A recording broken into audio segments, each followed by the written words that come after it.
crows arrive before the generals do. They always have. They always will. Long before any Roman officer walks the field to count his dead, the black wings are already circling. A Roman battlefield does not fall silent after the last man dies. It breathes, it groans, it screams.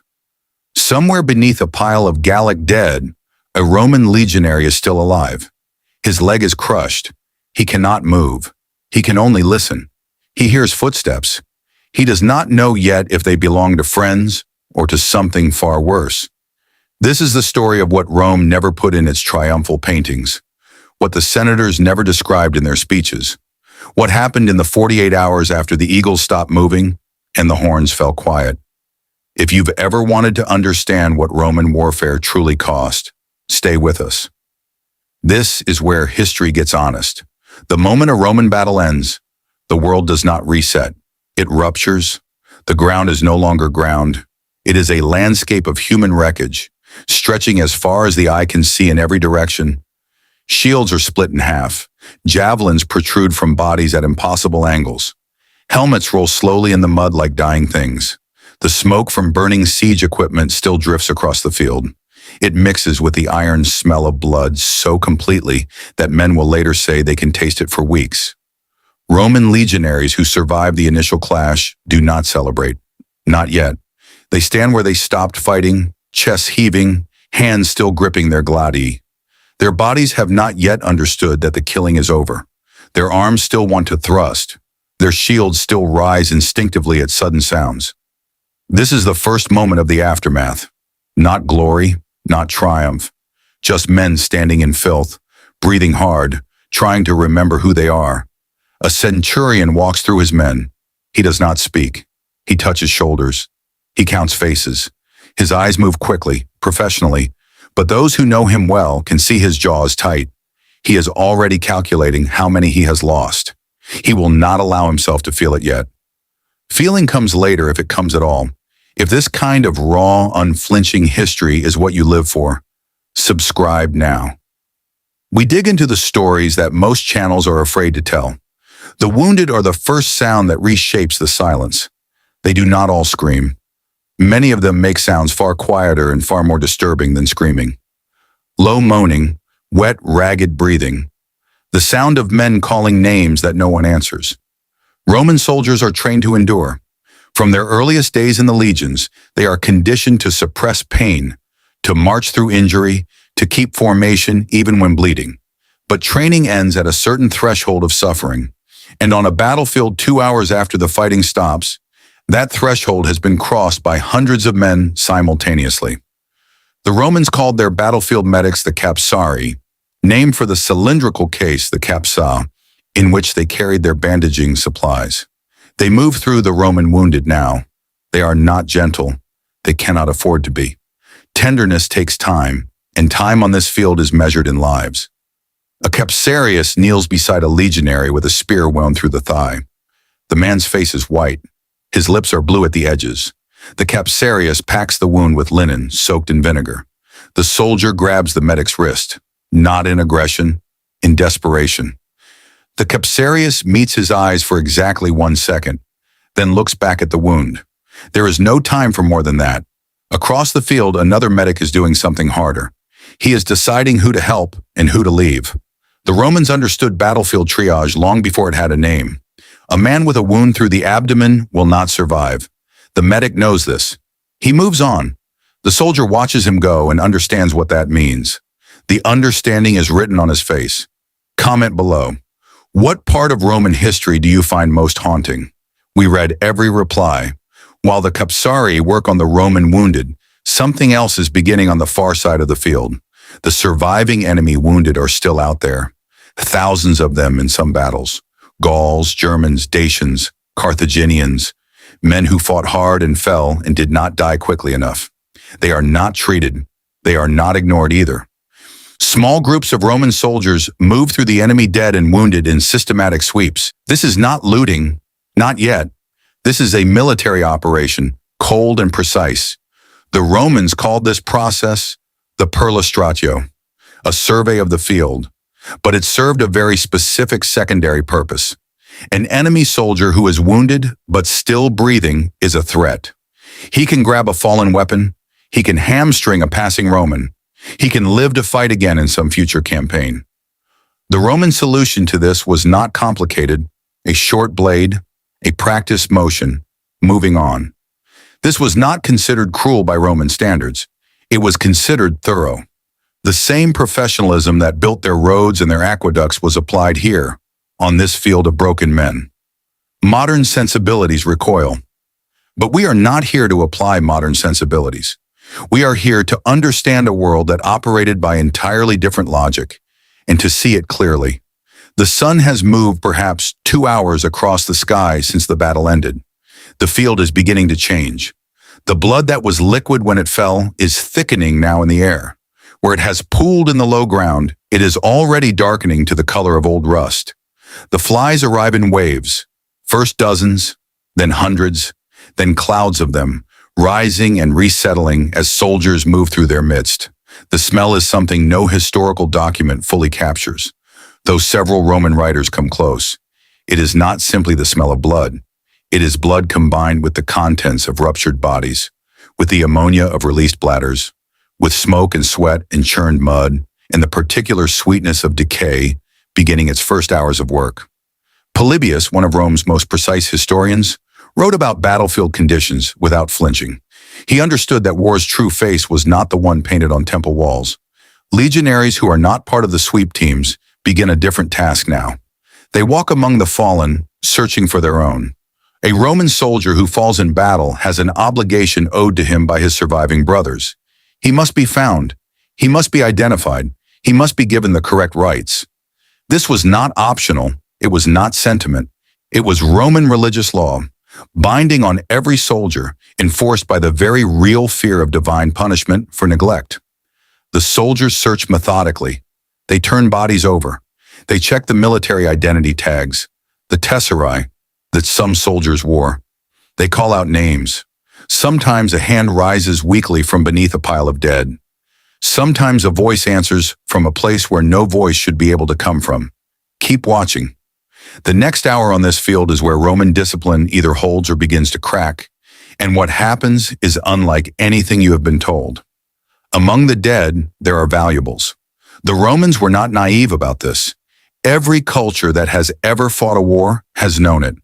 The battlefield is also an open treasury, and the men who walk it after the fighting know exactly what they are looking at. Roman military regulations addressed looting directly. Soldiers were permitted to take personal items from enemy dead. This was accepted, expected even. What was strictly forbidden was looting the Roman dead. A soldier who stripped armor or coins from a fallen comrade faced severe punishment, in some cases, execution. The distinction mattered. The Roman dead belonged to Rome, to their unit, to their family. The enemy dead belonged to whoever reached them first. So legionaries move through the field with a kind of practiced duality. On one side of an invisible line, they are retrievers of brothers. On the other, they are collectors of spoils. A soldier pulls a Gallic torque from the neck of a fallen chieftain. The gold catches what remains of the afternoon light. He tucks it into his belt without breaking stride. Another man is pulling sandals from an enemy foot soldier. The sandals are better than his own, which have split at the sole from 6 hours of brutal fighting. Practicality overrides everything on a Roman battlefield. The weapons are collected separately under officer supervision: swords, spears, shields, helmets, greaves. All of it is cataloged. All of it has value. Some weapons will be reissued to replace broken equipment. Some will be melted down. The finest pieces, those belonging to enemy commanders or nobles, will be sent back to Rome as part of the official triumph display. This is the Roman war machine processing itself. Even in the immediate aftermath of slaughter, it is organized, efficient, coldly rational. 2 hours after the last shield wall broke, officers begin moving through the surviving legionaries with stylus and wax tablet. They are taking roll, century by century, cohort by cohort. Each name that receives an answer is marked. Each name met with silence is noted in a different column. The centurions deliver these counts to their tribunes. The tribunes compile them for the legate. The legate will eventually send a dispatch to Rome. By the time that dispatch arrives, the numbers will be clean, organized, stripped of the mud and screaming that produced them. But right now in the field, the numbers still have faces. A centurion reads a name. No answer. He reads it again. Still nothing. A soldier nearby looks at the ground. He knows where that man is. He saw him fall 4 hours ago with a pilum through his chest. The centurion makes his mark and moves on. The soldier beside him exhales a long, quiet breath and stares at nothing.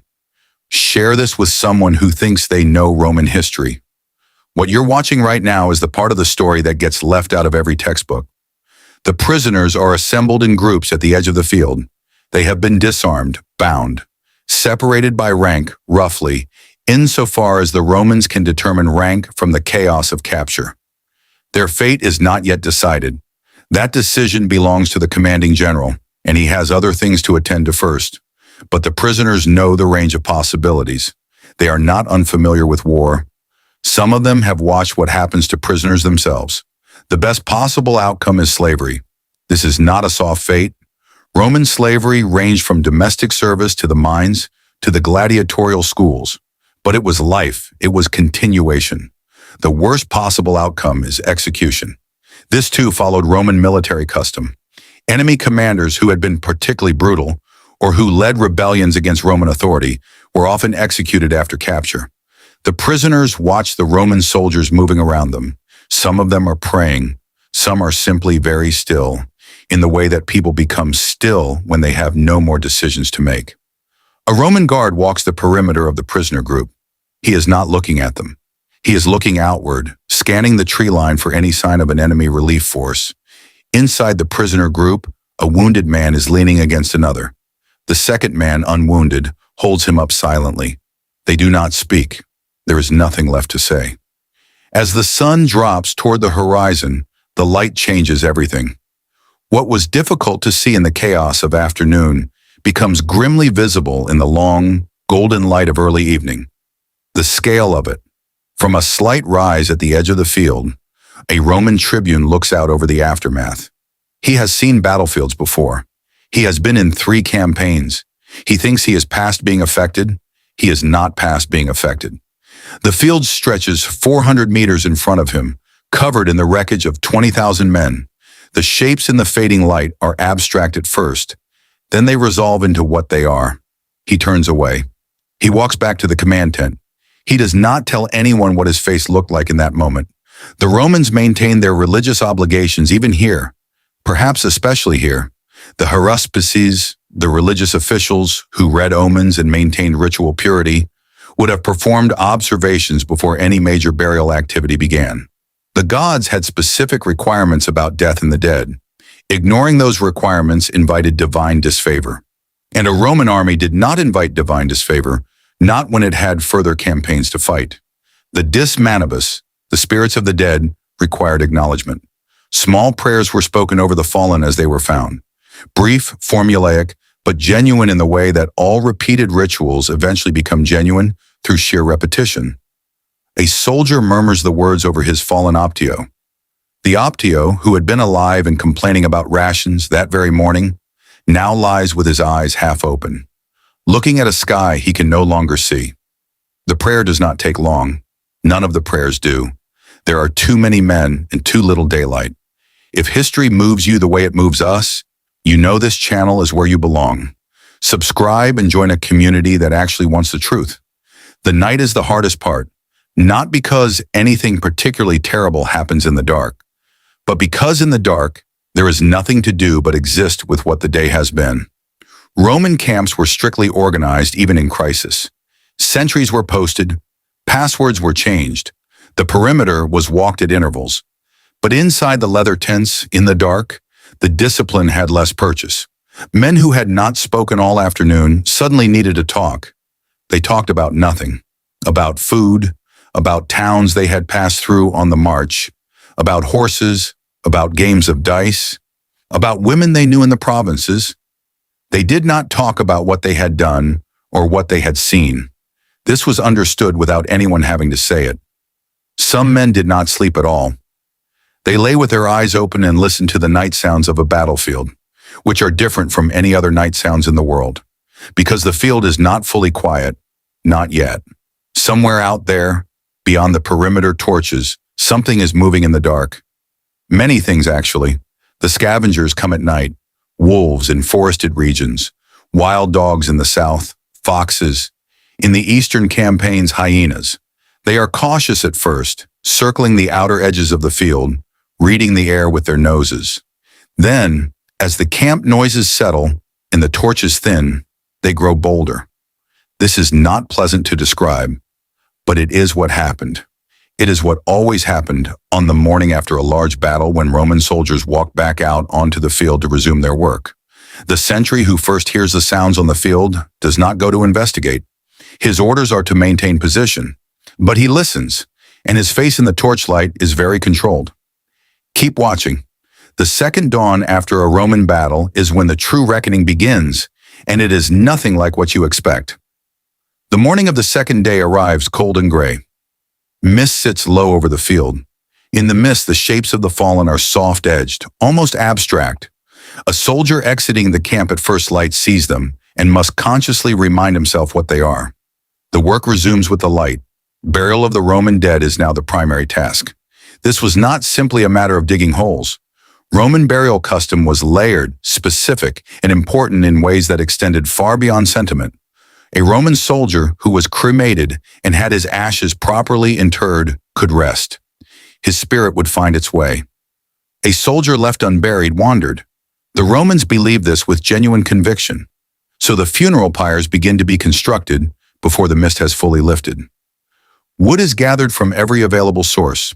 Broken carts, felled trees at the forest edge, sections of palisade from the Roman camp itself, if necessary. The bodies of the Roman dead are prepared. Hands are arranged. Wounds are cleaned, perfunctorily but deliberately. This is not vanity. This is protocol. A soldier helps carry a man from his own century to the pyre. He knows this man's family. He has met his brother. He will have to write something or have something written to send home. He does not think about this while carrying the body. He thinks about it later, when the pyre is lit and the smoke rises thick and white into the still morning air. The smoke from multiple pyres creates its own weather. It drifts across the field in long, flat ribbons. It settles into low ground. It finds its way into the camp, into the tents, into the clothing of men who are trying to eat their morning rations. There is no separating the smell from the food. The soldiers eat anyway. They are legionaries. They have been trained to function through conditions that would paralyze a civilian. Tell us in the comments, which Roman battle do you wish we covered in more depth? Your answers shape what we make next. The enemy dead present a different problem. They are more numerous typically.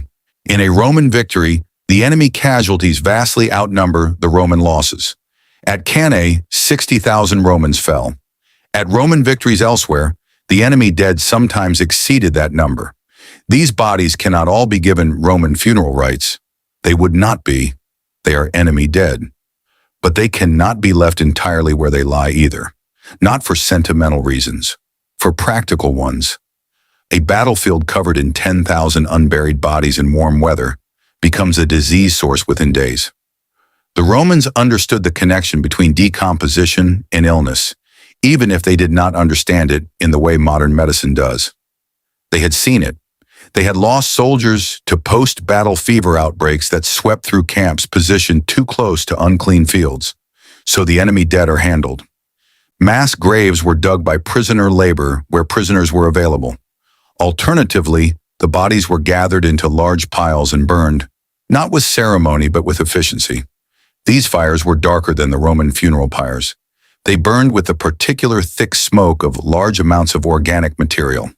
They took hours, sometimes days for the largest piles. Legionaries assigned to this duty were not punished soldiers, not technically, but it was understood to be unpleasant work. The men assigned to it received their orders with flat expressions and carried them out with methodical, deliberate efficiency. The wounded Romans who survived the first night are now in the care of the field hospital, such as it was. Roman military medicine was advanced compared to what surrounded it. The Romans understood the importance of wound irrigation. They used probes to locate embedded projectile points. They knew how to tie off blood vessels. They also understood, empirically if not theoretically, that clean instruments and clean dressings produced better outcomes than dirty ones.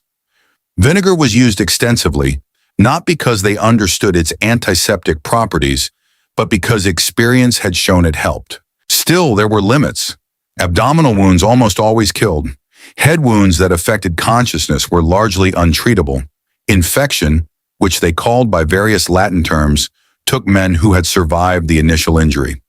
A soldier in the field hospital on this second morning might have made it through the night on sheer physical strength.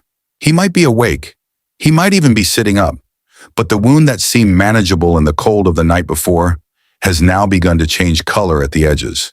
There is warmth where there should not be warmth. There is a smell beginning. The capsarius who examines it does not say much. He cleans it again. He rebandages it. He moves to the next patient. The soldier watches the medic's face for information.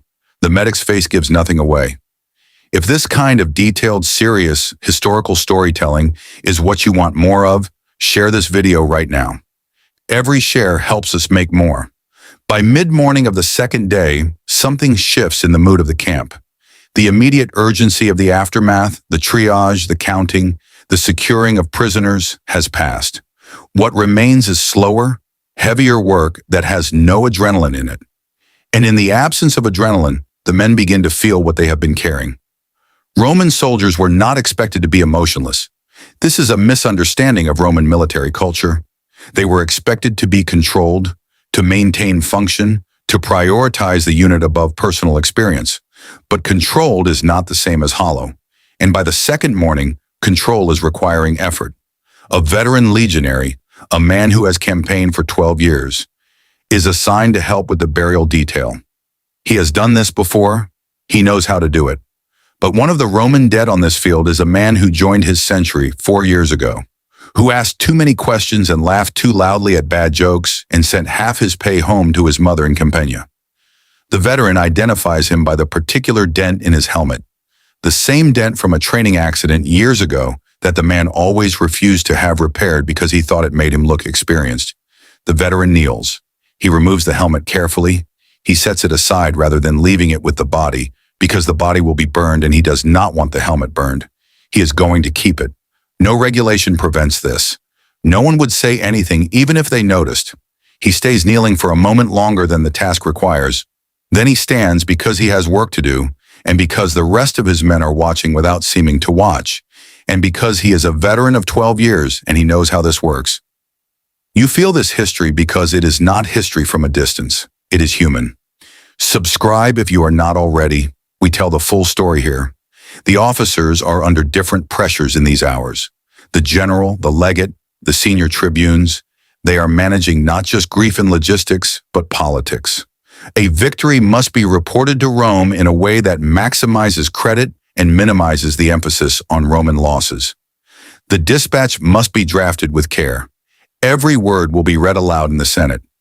Meanwhile, the immediate decisions of the field cannot wait for political calculation. Where to move the army next? How long to remain in position? Whether the prisoners should be marched now or consolidated for later transport. The commanding general walks through his camp on the second morning with an expression that reveals nothing. He stops. He asks questions. He listens to reports.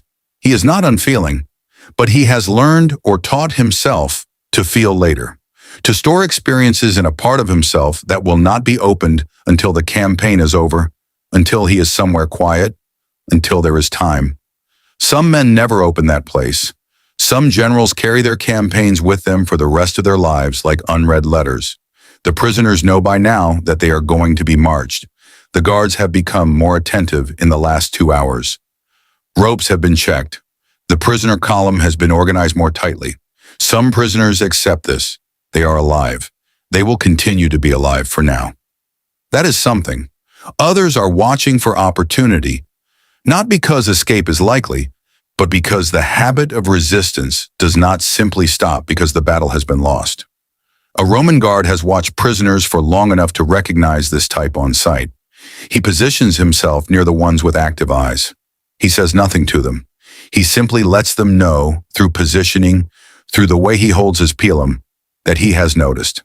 The ones with active eyes gradually become still, not defeated, simply aware that this particular moment is not the moment.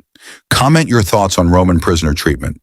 This is one of the most debated aspects of Roman military history, and we want to hear your perspective. The civilians are out there somewhere. Not on the field, not yet, but nearby. In the villages and farmsteads within sight of the smoke. In the towns along the road that the army marched through. They have spent the night listening to sounds that carried across the distance. The screaming that they could or could not hear depending on the wind. The glow of fires on the horizon. Now, with the second morning well established, they are deciding whether to approach. In a Roman-controlled region, civilians knew certain things. They knew that a Roman army after victory was dangerous in particular ways. Supply requisitions, foraging parties that did not always ask before taking. But they also knew that a Roman army had its own internal order, and that order provided a kind of safety from random violence that other armies did not. A farmer from a nearby village approaches the Roman picket line carefully. He has food to sell, genuinely, or so he says. The picket guard looks at him for a long moment, then calls for a translator. What the farmer actually wants is to know whether his son, who was conscripted into the local auxiliary force that fought in this battle, is among the living or among the dead. He does not know which side his son ended up on by the time the battle was joined. He does not know which pile of the dead his son might be in. The translator relays this. The guard listens. He does not have an answer. He sends the farmer to wait. Someone will find out when someone can. The farmer sits down on a stone at the edge of the road and waits with the patience of a man who has no alternative but patience. This is what war does to the people around its edges. It makes them wait, in fear, without information, without control. Share this video for that farmer, for everyone in history who waited at the edge of a road to find out what happened to someone they loved. The second afternoon brings the question of what happens next. The army will move. It cannot stay indefinitely on this field or near this field. The supply situation, the hygiene situation, the military situation all demand movement. Orders begin to filter down from the command tent. March preparations, equipment checks, ration distribution. The prisoner column will be organized for travel with a specific guard contingent. The wounded who can walk will walk. Those who cannot will be transported in whatever wagons can be spared. Those who are too badly wounded to be moved face the possibility of being left with a small guard detail in the nearest suitable structure. This is not abandonment. It is a practical acknowledgement that a moving army cannot carry everyone. The Romans built roads partly for this reason, so that even the worst positioned campaign location was eventually accessible. But for the men being left behind, the logic is abstract. What is concrete is watching the army prepare to march while you lie on a pallet and understand that you will not be part of it. A legionary who has lost 2 fingers to a sword cut and has a cracked rib from a shield impact helps load equipment onto a cart with his good hand.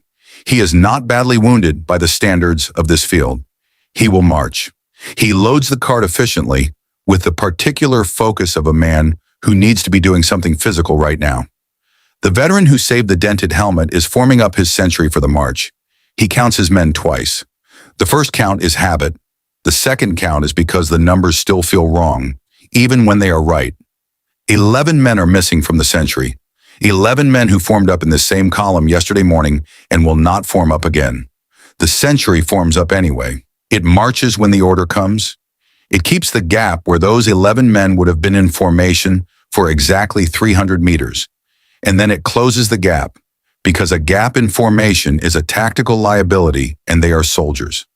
This is the moment when you understand something about human resilience that no speech or monument has ever quite captured. The willingness to close the gap, to march, to continue. Not because the loss doesn't matter, not because grief is absent, but because the men on either side of the gap are still alive, and they need the formation to hold. If you have watched this far, you understand something important now. Subscribe if you haven't. This channel is for people who want to actually understand history, not just celebrate it. The field behind them, as the army moves out, is not finished with its story. The pyres are still burning. Some will burn for another day. The smoke continues to rise into the sky where any traveler within 20 miles can see it and know without being told what it means. The mass graves are filled, but not yet fully settled. The earth over them is raw and dark. The scavengers that retreated at dawn are already returning. Birds first, then the four-legged things that move in from the tree lines as the human noise fades.